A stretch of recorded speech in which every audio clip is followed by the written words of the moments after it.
अमेरिकी रक्षा मंत्रालय ने किया है बड़ा फैसला। यूक्रेन से अपने 160 ट्रेनी सैन्य अधिकारियों को वापस बुलाया। यूक्रेन में काम कर रहे 80 सैन्य अधिकारियों को भी बुलाने की तैयारी है। एक और अपडेट हम आपको ये दे रहे हैं, अमेरिका से जुड़ी हुई बड़ी खबर है।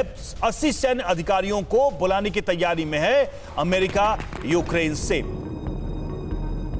तो लगातार ये अपडेट्स मिलती जा रही हैं और सबसे बड़ी बात यह है कि इस तनाव के बीच हर देश अपनी अपनी रणनीति को अब साफ करता, स्पष्ट करता नजर आ रहा है। और संजय कुलकर्णी साहब, ये जो डिप्लॉयमेंट है, ये जो एग्रेसिव अप्रोच है हर देश का, अमेरिका की बात करें, रूस की बात करें, यूक्रेन की बात करें, क्या ये अमेरिका और रूस के तनाव का अब तक हम सबसे बड़ा चरम देख रहे हैं वर्ल्ड वॉर के बाद?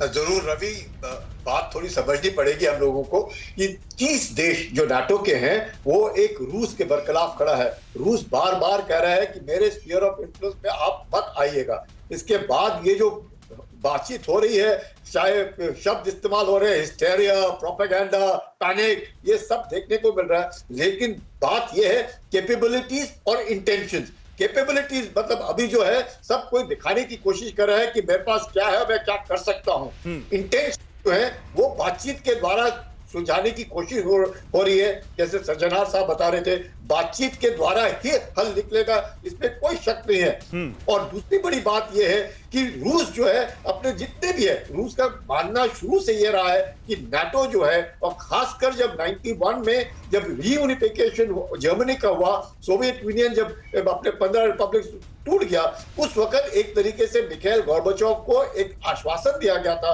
कि जो नाटो के जो देश है वो ईस्ट की तरफ नहीं आएंगे। लेकिन उसका उल्लंघन यूएस और नाटो ने किया। इस प्रकार पोलैंड, लाटविया, लिथुआनिया, एस्टोनिया, ये जितने स्लोवाकिया जितने देश है, ये सारे के सारे नाटो के इस पे चले गए। अब रूस का कहना है कि यूक्रेन जो है वो बफर है बिटवीन उसके नाटो देश और रूस के बीच में, और अब उन्होंने यूक्रेन को घेर लिया है। अब क्रीमिया जो है वो रूस के हाथ में है, डोनबास के जो है वो भी काफी कुछ रूस के हाथ में है। तो मुझे ऐसे लगता है कि इस सारी स्थिति में जो रूस है, सारी लड़ाई ही क्रीमिया को इनक्रोच करने से ही शुरू हुई थी। और जिस तरह से ये तनाव अब एस्केलेट हुआ है, कम से कम रूस की तरफ से ये संकेत तो बहुत पहले से यूक्रेन को दिए जा रहे हैं कि धीरे धीरे कुछ इलाकों पर वो कब्जा करना चाहते हैं। और शायद ये तनाव बढ़ने के पीछे उसकी जड़ में यही है, रूस का धीरे धीरे ऑक्यूपाई करना उन इलाकों का। देखे अब ये स्थिति आगे कहां बढ़ेगी, क्या वाकई में यूक्रेन झुकेगा? क्योंकि उसकी अपनी सॉवरेनिटी का भी प्रश्न है, जो कि बहुत बड़ा प्रश्न होता है किसी भी देश के लिए। परवाह देश की, सोमवार से शुक्रवार रात 10 बजे TV9 भारतवर्ष पर।